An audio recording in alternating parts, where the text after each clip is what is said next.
บายดีได้อพี่น้องอันนี้ก็มาเบิ่งที่ดิน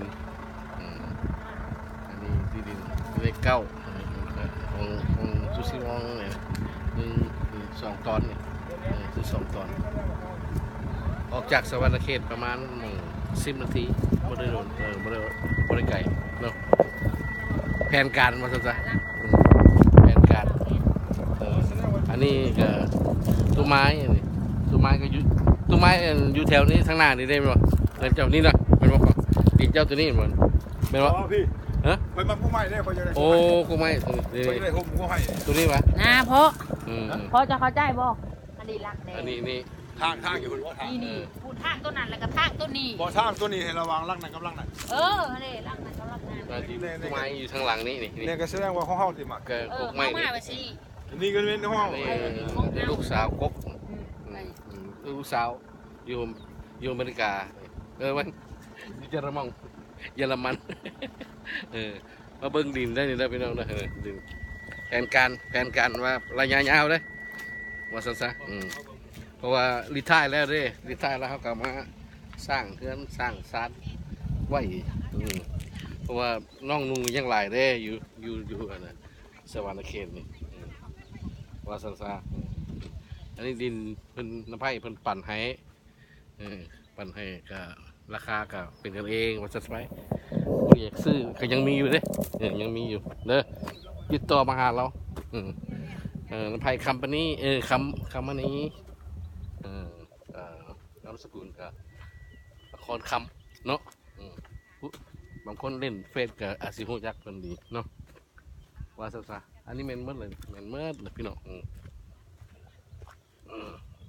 โครงการระยะยาวเนาะหาเงิ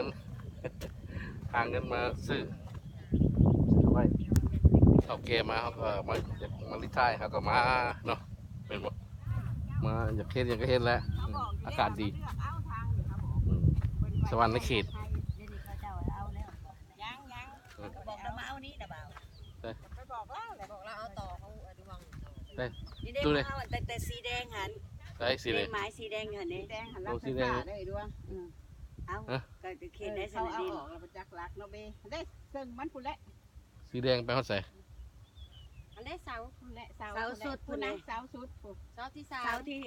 พุ่นนั่นอันรับแต่นี่ไปหอดเดืองไว้เขามาหน่อยนี่แหละมองนี่แหละดินน่ะดินเจ้านี่ดินต้นนี้แล้วก็ต้นนั่นอีกแต่เคนี่1 2 3ต้นนั่นพุ่นนี่เห็นป่ะบนต้นใหม่ต้นไหนเลยเห็นป่ะรักไม่สังไพนี่นะนี่เบะยางไปไหนเบะยางไปบอกเราเบะยางไปมั้งนี่แต่นี่ไปหาบ่อนอีเบะยางหันอันนึงจากนี้เลยไปพุ่นเลยอันนี้ให้มันต้นน้อยเลยต้นใหญ่อยู่หันอันนี้ต้นสาวคูณสาวน่ะอยู่หันต้นที่9หันอันนี้เห็นบ่ต้นที่8เห็นบ่ต้นอีเบะเห็นไปอันนั้นหน้าทางอันนั้นก็อันนี้ก็หน้าทางไปว่าหน้าทาง2เมืองคันสมมุติว่าเฮาอยากจะเข้าทางใดก็ได้แล้วคันไปว่าเฮาบ่อยากถอยรถเฮาก็ไปทางนี้ก็ออกทางพุ่นเลยแล้วก็พุ่นทั้งพุ่นมันกว้างได้ที่จริงราคานั่นหันเฮาบ่ได้ขายได้เพราะว่าอันนี้ราคาพี่น้องเฮารุ่นให้เจ้านะคนก็งามพี่น้องเศรษฐีได้นี่น่ะเศรษฐีดินได้นี่น่ะย้อนเศรษฐีได้แล้วขอบใจอะไรขอบใจอะไรบ่นี่ได้ดีบ่นี่อีเบย่างไปแล้วก็มาสุดพี่โอ้ยายเถิดกันยามาพี่ใหญ่นะบัดนี้เขาปลูกเฮือนเขาต้องปีนหน้าไปทางไหนได้2 หลังผม2 หลังฮะเจ้าปลูกอันนั้นแปลว่าปีนหลังไปทางพุ่นก็ได้ทางข้างก็ได้แนวใดก็ได้เจ้าอยากเฮ็ดแนวใดก็ได้ตะเวนอยู่นี่มัน12 โมงบ่ตะเวนมันลงไหนนะพักได้ตะเวนตัวนึงลงพุ่นตะเวนเลยลงพุ่นได้ลงพุ่นป่ะถ้าทางกับปุ๊กเฮือนขึ้นทางนี้ทางตะเวนขึ้นทางนี้เห็นป่ะพุ่นปีนหน้าไปพี่ขึ้นมาแล้วก็ลงให้มันอันทางหน้าทางพุ่นก็ได้ทางหน้าตะเวนนั่นแต่ว่าคนทางมันบ่นี่ตัวเฮายืนอยู่นี่อันนี้ทางแล้วก็ทางนั่นก็ทางนี่เฮายืนในทางนี่ปูนใส่ทางสักเป็นดินเจ้ยน้อยนึงตัวนี้นะบ่เป็นหยังเฮาก็ทงเอาแหละเนาะมันสิเจ้ยจังอันแทกดินเห็นบ่กระยามันแบบข้างนั่นสิกว้างตัวข้างนี่หั่นนะ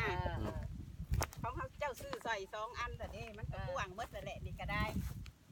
นักช่างนะหันสิกว้างกว่าทางนี้ได้กระยามันนี่โอ้คักมักได้นี่โอ้มักเด้อน้าไผ่เอ้ยมักเลยโดย ขอบใจขอบใจ